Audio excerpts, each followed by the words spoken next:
vedare tinokuchingamidzai zvekare kune chimwe chirongwa pano Facebook Secrets and Confessions. Tadzoka zvekare nemamwe mamessages.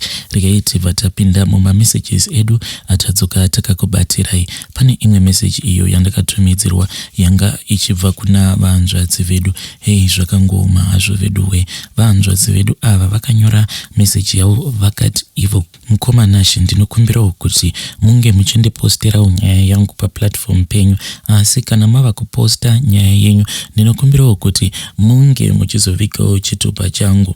Inini ndine secret yangu iyo yandiri kuda kuti munge muchizoshare nevateereri venyu. Secret iyi mukoma kunyangwe murume wangu haatoizivi, ende ndinotombofunga kuti dai ndikazowanawo mukana wekuti ndinge ndichimuzivisawo kuti mamwe matambudziko atakambosangana nawo nemamwe matambudziko awo paanopota achisangana nawo, ndinofungidzira kuti ndini ndakamakonzeresa. Zvakaitika mukoma ndezvekuti inini ndakazosara kuzowanana nemurume wangu, but murume wangu ainge atobva zera zvekuti pandakazosara ndichiwanana naye kunyangwe hama dzangu dzainge dzitori against that marriage, because pavakaziva kuti murume wangu munhu wekuti ainge asina kumbogara akaita mwana, vanhu vakazotanga kuti zvino kana ukazopinda mumarriage nemunhu akura kudai iye asina kana kumbogara akaita mwana,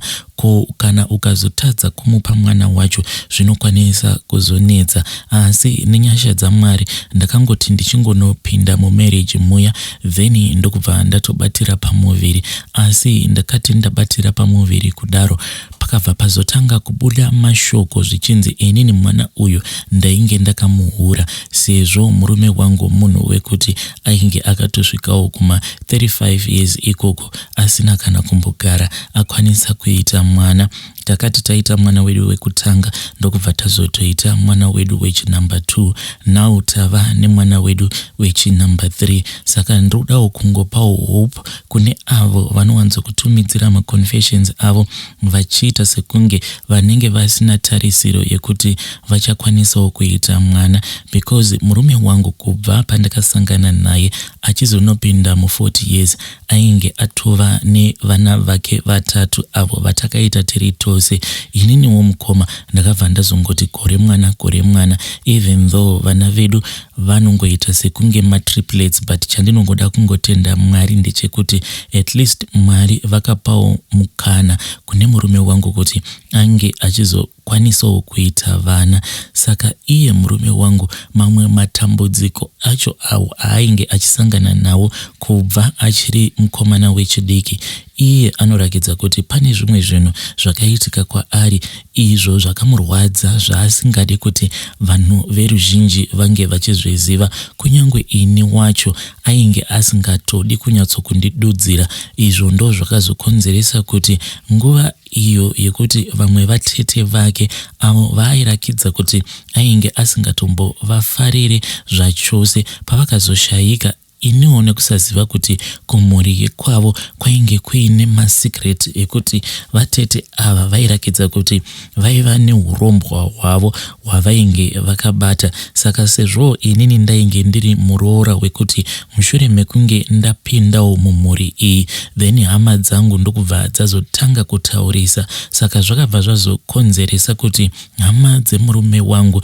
dzisanyatsokundiswededza padhuze, vakazototanga kutondiswededza padhuze mushure mekunge ndazoita mwana wangu wechinumber 2, but zvainge zvingoriwo zviya zvikungotiwo ko muroora wedu tingagoita sei. Saka relationship iya inenge iri deep haina kumbogara yaumbika between inini nehama dzemurume wangu, nekuda kwemashoko iwawo akambotanga aburiswa nehama dzangu vachiti murume wangu airakidzira sekunge murume wechikwambo. Saka vainge vasingadi kuti ndinge ndichiramba ndigere naye. Saka mukoma nekusazivawo kuti kumhuri uko kwandainge ndakawanikwa kwaiva nezvakowo zvimwe zvainge zvisinganzwisisiki, wake. Asi nekufamba kwenguva mukoma semunhuwo anorizina ndakatanga kuona kuti kumuri uko kwandainge ndakawanikwa vanhu vekomukoma ndingangoti vanongofa mwedzi yakatevedzana. Vanoti ivo gore rino kana kuri kunzi munhu akafa muna June, then the following year kana kuti pakapera makore maybe anokwanisa iwo kuita 4 kana kuti 5 munhu wacho anozofa, it means kuti anofa the following month. Kana munhu afa muna June then muna July panototi pange pachizofa munhu. Mwedzi yavanofa vanhu ava mukoma vanongofa mwedzi iya yekuti kunenge kuine chando. Saka ndo zvinhu zvandakatanga kuona kuti kufamily yekumurume wangu kana vanhu vachifa ndo mwedzi yavo iyoyo yavanofa. Zvino kuti ndinge ndichitanga kutaura nemurume wangu, munhu uya wekuti haadi kunyanya kuita go deep into many discussions concerning his family. Iye kana ukada kuti unge uchitaura naye anobva atongokuudza kuti mweya uri pandiri, mweya werunyararo. Saka kana atongoti mweya uri pandiri, mweya werunyararo, anenge atopedza newe. It means kuti haana kana discussion yaanenge achida. Saka zvakazoitika mukoma ndezvekuti pane vamwe vatete vake avo vaainge akavenga nemoyo wake wose. Aitoti kana vatete ivavo kana vakamutaudza aitosarudza kuti ange achitsvaka rimwe sim card obva atochinja kunyangwe WhatsApp. Kuvabloka ainge asingavabloki, asi ainge asingangodi kuti vange vachitaura naye. Kunyangwe inini ainge akatosvika pakutondiudza kuti kana ukangogara wataura navatete vanonzi vatete nhingi, chiziva kuti kunyangwe marriage yako inenge yatoperera ipapo. Iniwo nekuda kusevawo marriage ndakabva ndazongoteerera izvo zvandainge ndichiudzwa nemurume wangu.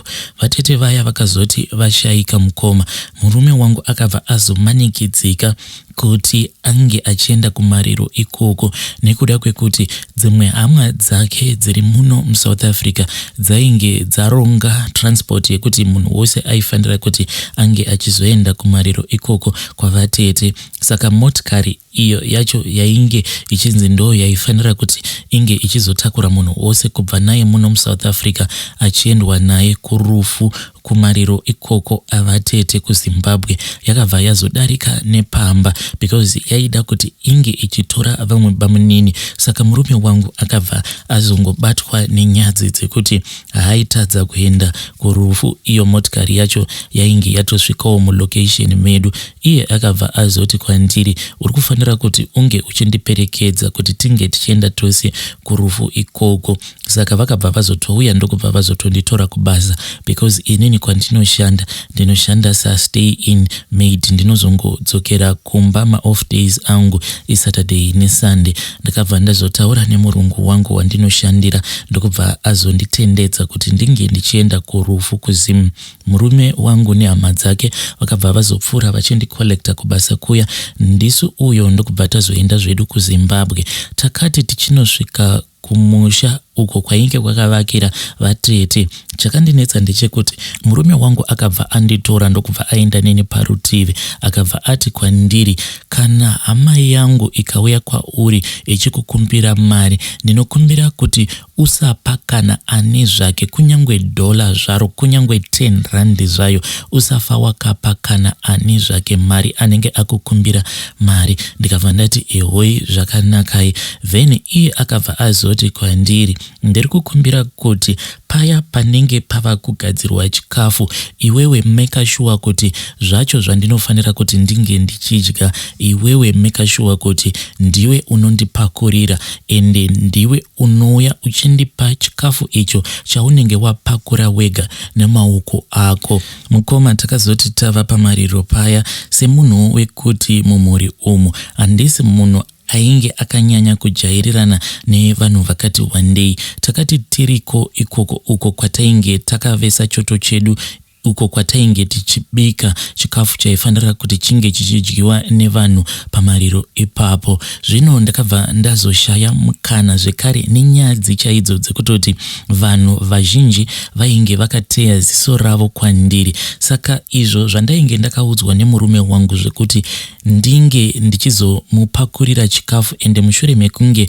ndamupakurira chikafu ndobva ndanomupa chikafu icho chacho chandinenge ndapakura ndega nemaoko angu. Ndakabva ndaona kuti neenvironment yandainge ndiri mairi mukoma zvainge zvichiti netsei. Saka zvandainge ndava kuita ndezvekuti ndaiti kana ndapakura mukoma pane umwewo muzukuru uyo wandaiwanzo kutaurirana naye paWhatsApp, ndaiti kana inini ndikashaya mukana wekuti ndinge ndichipakura, ndaibva ndakumbira muzukuru uya kuti ange achindipakurira. Mushure mekunge andipakurira ndobva ndazoenda ndobva ndanopa murume wangu chikafu chiya. Saka iye murume wangu haana kumbogara azviziva kuti nguva zhinji chikafu chandaipota ndichienda kunomupa nekudawo kwenyadzi chikafu chekuti chainge chabva mukupakurwa neumwe muzukuru uyo wandainge ndichiwirirana naye, ndiye wandingatoti wandinonyatsokuwirirana naye kumhuri ikoko kwandakawanikwa, mhuri yekumurume wangu. Zvadaro mukoma takati tichidzoka, murume wangu akabatwa neumwe mudumbu wekuti munhu wose akashaya kuziva kuti chikafu chacho icho chatainge tadya kurufu kuti chikafu ichocho chainge chakaiswa soda here mukati, kana kuti pane zvaingewo zvakadyiwa nemurume wangu izvo zvainge zvakonzeresa kuti ange achirwara nemudumbu kudaro. Inini nemurume wangu takazosara zvedu totevera nekuti tainge tichida kumbotanga tanoona vana tisati tadzokera kubasa kuSouth Africa. Asi tiri pamariro kudaro mukoma, pane pamwe muzukuru uyu paakangokaruka ati, gogo ndiri kukumbirawo kuti munge muchinditengerawo drink, zviya zvimadrink zvima king size zvinoita $4 for 3. Saka ndakabva ndati muzukuru handina kana mari panapa. Apa ndainge ndarangarira mashoko aya avo andainge ndakaudzwa nemurume wangu kuti kunyangwe hama yangu ikauya ichikukumbira mari usapa kana ani zvake mari. Muzukuru uya mukoma akazongoramba ungondikumbira mari, ainge achingoti chero yamuinayo gogo ndiri kukumbirawo chero yamuinayo, kana mukangondipa yamuinayo ndinobva ndazobatanidza nemari yandiinayo, because kunze kwapisa ndiri kunzwa kungoda drink tuma king size tuya. Saka ndo pandakabva ndazongovhura mubhegi mangu ndikabva ndaona kuti mainge muine imwe 20 rand iyo yandainge ndisina kutomboziva kuti yainge irimo. I think kuti yainge iri change yandainge ndakapiwa mushure mekunge tatenga chikafu tiri munzira tichibva kuSouth Africa tichidzoka kuZimu kuzochema vatete vemurume wangu. Saka ndakabva ndazongomupa 20 rand iya nekuda kwekuti ipapo pacho paainge achindikumbira mari tainge takatogara, ende takagara kudaro munhu wose ndaitozviona kuti ainge akatoteya ziso rake kwandiri. Mushure mekunge ndapa muzukuru uyu mari akabva atosimuka ndokubva atoita sekunge ainge akaenda kunotenga madrinks aya. Saka handina kana kuzomboita any doubt kuti mari iyoyo pane zvimwe zvinhu zvakashata zvayaikwanisa kuti inge ichizoshandiswa. Sezvisinei mukoma, takazoti tadzoka kuno kuSouth Africa, ndingangoti from the very first day ratakapinda muno muSouth Africa, murume wangu akazongotanga kungosangana nemabad luck akasiyana siyana. Kana ndikakuudzai kuti murume wangu akatombopodza afa mukoma, zvakaitika ndezvekuti murume wangu iye anoita zvemechanics. Saka akati ari pasi pemotikari, haminozva ainge achisunungura pasi pemotikari, then motikari iya yakazotopodza yamutsikirira. Iye anototi haatonzwisisi kuti chii chakaitika. Motikari iyi mukoma zvekuti dai yanga isina kuzoenda kunogara pamusoro pezvimwe zvidhina, dai murume wangu akatoshayika. Iye murume wangu akati mushure mekunge vasimudza motikari idzodzo nemajega avo avanoshandisa pakusimudza motikari, hanzi pane umwe mukomana uyo waanoshandidzana naye akabva ati kwaari, mudhara madii maisa zvimwe zvitina kuitira kuti majega enyu awa paagere anorakidzika kuti haasi stable. murume wangu ndokubva aramba akabva ati majega acho ainge ari very stable, asi mufana uya hanzi akabva azotora zvitina ndokubva azorongerera zvitina zviya pasi pemotikari paya, hanzi ndo zvakazotomusevha zvitina izvozvo. Asi murume wangu akazotoita zvekuzotokwevewa kubviswa pasi pemotikari because ruoko rwake hanzi rwainge rwahakira on the other side because zvitina izvi zvainge zviri on one side, saka motikari yakabva yazodonhera on the other side uko kwainge kusina zvitina. Ndingangoti kubva ipapo murume wangu ndo paakabva azotanga kusangana neminyama yekuti dzimwe nguva anokwanisa kungobuda mumba then over azotokufonera achikuudza kuti ndati ndichida kuita something pabank app yangu ndikabva ndatoona kuti ndasendera mari. It's either anokwanisa kungosendera mari kune munhu asiri iye. Like the other thing that happened, vainge vatoenda kunotenga motikari, saka vakati vasvika kuya uko kwainge kuine munhu wacho ainge achitengesa motikari, murume wangu akabva alokera mari yose mune imwe account. And account iyoyo mukoma, kana ukagara walokera mari mairi kuti inge ichizoburitsa mari mukoma, zvinokwanisa kuzotokutorera mazuva akati one day because iyo minimum amount yainobvuma kuburitsa account iyoyo minimum yacho it is just around 2000. Apa ainge alokera about 70,000 muaccount imomo. Just imagine mukoma kuti each and every day aiti kana amuka obva awithdrawa 2000 achiendesa kumain account. Iye kana uchimubvunza kuti chii chakambonyatsokuitika, iye anoti akati achishandisa account iyoyo akabva anzwa sekunge ainge akwenyewa pamafudzi. Paakada kucheuka kuti ange achiona kuti munhu ainge amukwenya pamafudzi ainge ambori ani, akabva angoona kuti kumashure kwake kwainge kusina kana kumbomira munhu. Paakazotarisa paapp ndo paakabva azoona kuti mari yose ainge aibvisa kuma savings account ndokubva azonoiisa mune imwe account iyo inonzi yeeasy zero. Ka account ikako tainge tichitongokashandisa seka account katinoita nako mabudget egrocery, ndokubva alokera mari ose iwawo. Mota iya iyo yainge yakachipa yaaifanira kuti ange achizototenga mukoma zvakabva zvazotongofofita because munhu uya kuti ange achizomirira kuti murume wangu apote achiburitsa ma 2000 rands each and every day, munhu wacho akabva ati haaikwanisa kuti ange achizvimirira izvozvo. Dzimwe nguva murume wangu anoti iye sometimes kana huri usiku, nekuti dzimwe nguva anobva kubasa kwake usiku, anoti sometimes anonzwa sekunge mumotikari umo maanenge ari kana akacheuka kumashure anobva aona sekunge kubackseat kunenge kwakagara kamwe kamunhu aka hanzi kanenge kachiita kunge kamwana kachiita kunge kamunhu kakuru. Kubva murume wangu zvaakatanga kusangana nematambudziko ose iwawo, kana simba rekuti ndinge ndichimuudza zvimwe zvakaitika kumariro avatete ndakanzwa ndichitya because murume wangu ari very short tempered ende semunhu ainge akambondiudza kuti kana ukanyanya kuda kuwirirana nehama dzangu marriage yako inokwanisa kutosvika pakutopera. Ndakabva ndanzwa ndichitya kuti ndinge ndichimuudza.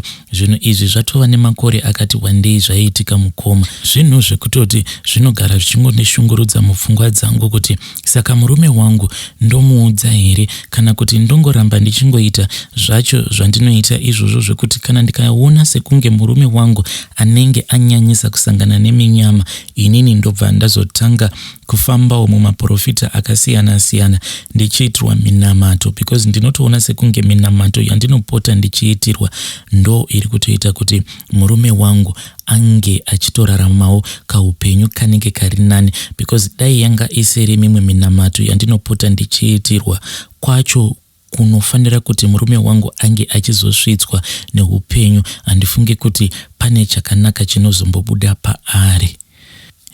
Vedare ndo message iyo yandakatumidzirwa ichibva kuna vahanzvadzi vedu. Hanzi nyaya dzacho dzakawandisisa, zvakangooma zvo vedu we, asi please ngatizamewo kuti tinge tichitaura navo mucomment section.